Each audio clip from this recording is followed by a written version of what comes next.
खुरुमजरी ma'am पुनमक Kangle एटुजेन मयांगी मफमदा मरुइबा ई पाउ खरा update पिजरके अहानबा पाउदा मणिपुरदा हौजिक थोलेबा हाना सुनबै थौदो असे टेररिज्मगा मरी लेनदे कांगलुकी इरांगने कांगलुप अनि यासिनद्रबदि लेंगाक छेमबा वागनी Amit Shah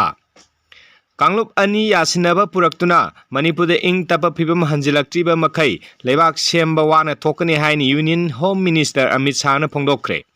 times of India दा पीबा इंटरव्यू अमदा union home minister Amit Shah ना हाय म्यांमार गा लोनबा ngangkhai paring mapung phana samal khaba ngamdri aduna maram oiraga Myanmar दा sarangna phibam hek thokpaga leibak adugi mioi kaya ngangkhai lansilakpa thengnai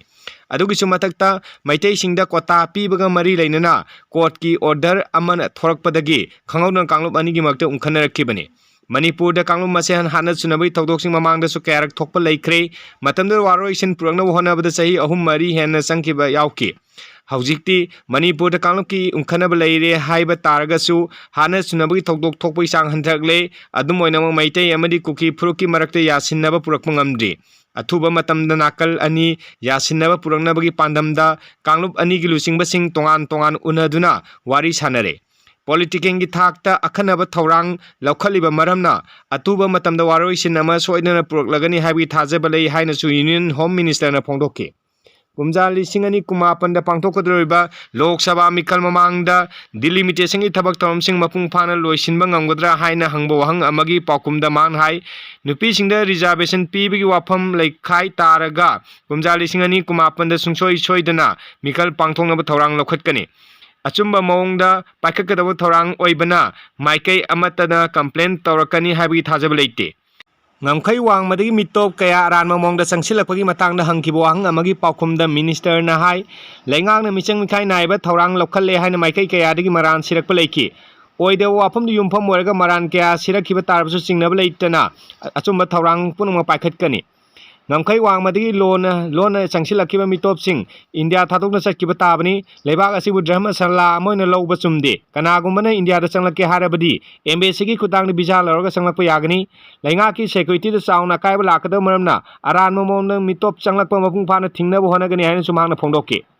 mayai kaba drakna khunai da pirakliba saitheng laksinaba kari karamba thawang lokhalabage haina hangki wahang amagi paukumda minister na hai singnaba ama lakpa matamda mayongnaba tabadi matik chaba infrastructure leiba tangai phade national ki thakta state amadi center ki marakta amsung district ki thakta akhanaba thangsing lokhatuna ngamkhai wangmadagi lona sangsilakpa mayai kaba drak sing mapung phana thingnaba honari west bengal amadi kerala natana state punamak narcotic control wing hangdokpaga loinana numit khudingi drug phabi thau paikhali lona drug pusilakpa amadi lalonbada chenaba miyoising cherak pinaba leingak asigi matik chaba lo kamum lei lakadaba tha manga taruki manungda drug pusilakpa amsung lalomsing mapung phana laksin mangamlagani haina thajab lei haiki Supreme Court na wafak logi matangda asumba wayan pirakani habi thajaba leibra haina hangkibo wahang amagi paukumda Union Home Minister na hai Constitution ki matungina asumba wayan piba haibasi court ki tangai phadaba thaudangni court na pirakpo wayan na kanago miyoi nataga miyoi kanglu amatagi pungning chonganba tawroi habi thajaba lei haina Amit Shah na phongdokke Mathangi pauda CRPF amsung BSF na singkhongda leiba lawfam singlau singu tawba yanaba ngak selagani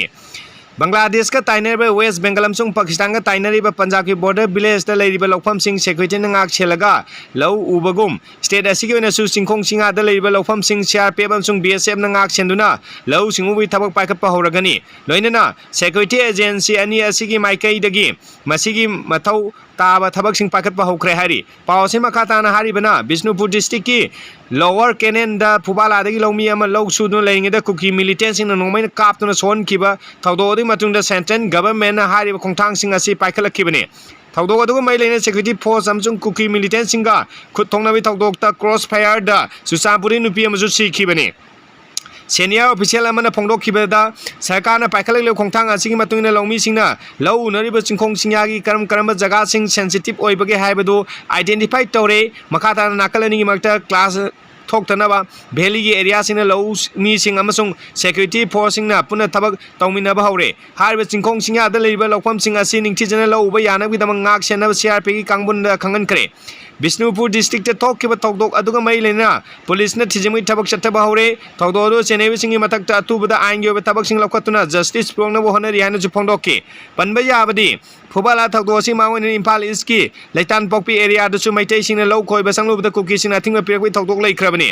agriculture department ki official amana phongdok khibada kharif season na si June dagi October phawbani kanglung kirang asina maram moraga hokkiba sai anirong gi matam asi singam sung tamgi mafam kaya da farmer activity kaya si pangthokpa ngamna lakhibani adubo irang khara phagalakpadi lawmi sing law singogi activity khara pakhatpa horakpada chayena ba tholakpa kaya asina maram moraga season asina mahi morong kaya ningthin lokpa ngamloidra haibagi akibadu lei maram sakagi maikedi lawmi sing ningthin ngak chenuna potok marang kaina puthongna bo honaba mathok tai hana ju phongdoragli Mathangi pauda khulakpi harpada maitai yaudre khangbadagi kuki singi shutdown handokre Lusing Manbi village ki khulakpi hoi khol hing haukip maitai singna hatpani haina panayamna kanna maral siram basing adu kaina thangda central process na tawbani haiba khanglakraba matung makoi masen yansin nakhiba galoinana ITLF na satharakpa matam kaktaba total shutdown gi khongjang hantokre Kotugi Sukhutakte Kongjang Handokle Lauthokre Hiramasi Matangda ITLF ki Department of Information and Publicity na Tatok Basirol Amana Hai Susarnpur gi District Administration Amasung ITL ki Lusingba Singa Unadun Wari Sanabada Yasinaba Purakpadagi Kuki Singna Namna Kundaba Mapamda Sataramba Matam Kaktaba Total Shutdown gi Kongjang Handok Naba Pirep Laurakpani Tuibongda Laiba ITLF ki Office ta Nakalani Wari Sanaraga Tribal Customary Law gi Makada Yasinaba Purakkebani Maram aduna kuki singna namna kundama mafam singda sataramba matam kaktaba total shutdown gi khongjang khutakte handokle laikhidabi khoi khol hing hauki ki tawai yaudraba hakchang adu seheken da leiba martial simiti da leiron chanbagi tawram pangtholagani Lusing Manbi village gi khulakpi hoi khol hing haukip laikhidabagi matangda achumba wail phangnabo honabada maroiba thokdang laukhiba miyambu thagalakli Mathangi paugda Malem gi lanjau naksilakle Malem da ahum suba lanjau thorakpa yai haina Russia gi President Vladimir Putin na phongdokre St. Petersburg ta pangthokpa thoram amada wa ngangbada mangna hai hauji Russia amsing Ukraine gi makta lan songnare Israel amadi Iran gi makta so apaba makalngi khulaisina lan songnare Orekliba phibam asi nungnang ma pongningai ni Russia na marum mapang oiba lebak singa khusamnaduna military amadi technical gi lamda mateng pangnaduna apaba makalngi khulai kya putokpaga loinana matik chawa military pasong senggatnabo honari haiki Mathangda aroiba pau taminasi mayam COVID ki phibam lusilakli ngasi khaktada kuntra positive oire Manipur da COVID laisat ki phibam tamna lusilakle lengak sumyam su laisat asibu laina lobo yaroi daure khwaidi nongna phangba lengak ki pau amana ngasi khaktada Manipur da mioi kuntra COVID positive oire ngarang ni mioi kumapan positive oikibani haujik phau ubgi oina Manipur da COVID positive oiba apunma masing ri chama trying to shukre Official oiba pauna hai ngarang di sample hompu manga test tawda mioi kumapan positive oikibani aduga ngasina sample chama try ban test tawda mioi kuntra positive oirakpani positive oirakpagi sang asi sada kun manga oida ngarang digi hanthai lampen patal labor nursing college amada su mahiroi kara positive oisilakpana covid ki case hengalakpani India ke onadi covid license ki case hanthagle active case lising manga try to khaktam ngai khwaidi nobo ina mioi ani kaksi ki haina Ministry of Health and Family Welfare na thokpa cherol amana hairi loina pa asiga loina ngasi di matang silo sinjage mayamna channel sing nung sin like share and subscribe toksam behind no long nung singjari thank you all